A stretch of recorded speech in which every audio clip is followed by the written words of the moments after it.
Assalamualaikum warahmatullahi wabarakatuh. Baiklah anak-anakku sekalian, kali ini kita kembali lagi di Belajar Bahasa Indonesia.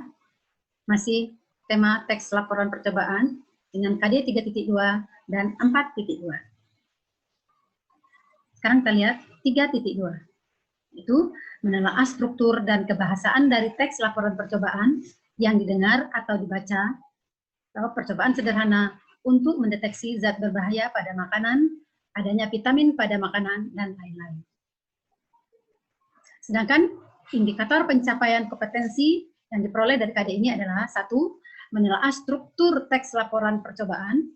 Yang kedua, menentukan kalimat aktif teks laporan percobaan.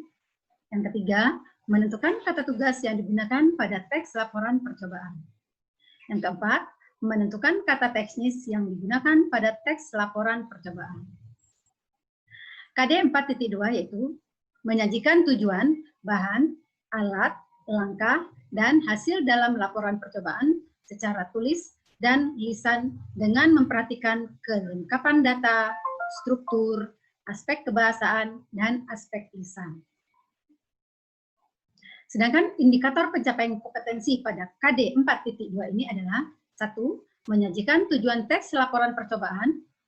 2. Menyajikan langkah teks laporan percobaan. 3.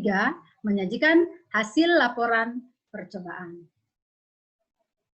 Tujuan pembelajaran kita adalah 1. Menelaah struktur dan kebahasaan dari teks laporan percobaan. 2.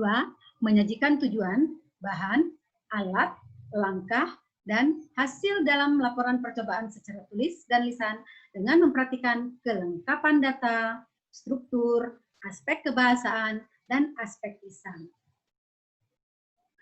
Struktur bagian teks laporan terdiri dari 2. 1. Pernyataan umum atau yang disebut dengan klasifikasi umum. Itu menentukan klasifikasi aspek dari sesuatu seperti hewan, alam, tumbuhan, dan lain-lain. Yang kedua, uraian. Menggambarkan sesuatu yang dibahas secara rinci, bagian per bagian, kebiasaan, atau kebutuhan hidup, dan penggunaan bahan dan alat, perilaku alamiah, dan hal khusus. Sekarang kita lihat format laporan percobaan itu terdiri dari 1. Judul, 2. Tujuan, 3. Alat dan bahan, 4. Langkah-langkah, 5. Hasil, 6. Simpulan. Sekarang kita lihat. Judul merupakan bagian yang harus terpenting dalam sebuah percobaan. Judul dapat menunjukkan tentang objek penelitian dan dapat mewakili seluruh isi, serta dapat memperlihatkan fakta yang ingin diungkapkan dengan jelas. Pendahuluan, secara umum bagian pendahuluan menjelaskan tentang latar belakang mengenai rumusan masalah yang sebelumnya telah dirancang. Tujuan, pada bagian ini berisikan tentang keinginan yang dicapai oleh peneliti. Alat dan bahan merupakan sekumpulan tentang alat dan bahan yang perlu disediakan dalam proses melakukan sebuah percobaan. Metode penelitian. Pada bagian ini memaparkan tentang cara yang digunakan dalam melakukan percobaan sesuai dengan landasan kajian teori. Langkah-langkah. Mengenai langkah-langkah laporan percobaan harus sesuai dengan prosedur atau tahap-tahap proses penelitian. Hasil. Bagian ini berisi tentang uraian mengenai hasil dari percobaan.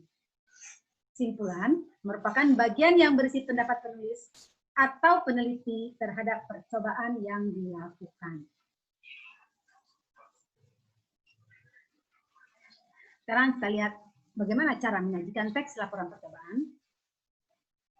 Teks laporan percobaan merupakan teks laporan yang dibuat oleh penulis atau peneliti. Agar dapat menyusun teks laporan percobaan dengan baik, maka kita dapat melakukan percobaan terlebih dahulu. Data yang diperoleh dari kegiatan percobaan yang hasilnya secara jelas dan rinci. Setelah itu disusun menjadi sebuah laporan yang memenuhi kaidah keilmuan, baik dalam aspek struktur teks maupun aspek kebahasaan. Beberapa hal yang perlu diperhatikan dalam menyajikan teks laporan adalah sebagai berikut. 1. Menentukan hal yang diuji. 2. Membuat rencana kegiatan penelitian. 3. Menentukan proses percobaan sesuai dengan prosedur. 4. Menyusun teks laporan percobaan berdasarkan struktur teks. Sekarang kita lanjut dengan tugas, model teks laporan percobaan.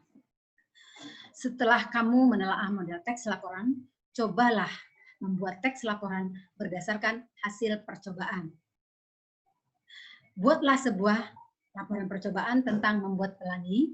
Sebagai pedoman tugas kalian, lihat buku paket halaman 27. Atau kalian boleh membuat percobaan yang kalian sukai. Rekamlah proses percobaanmu dan kirimlah melalui WA dengan durasi maksimal 3 menit.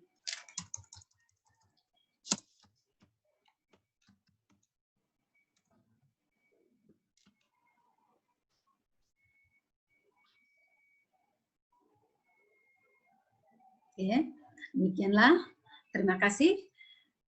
Semoga kalian dapat memahami. Untuk tugas berikutnya, KD 3.1, bisa kalian lihat nanti sesuai dengan link yang Ibu berikan, itu link Google Classroom. Assalamualaikum warahmatullahi wabarakatuh.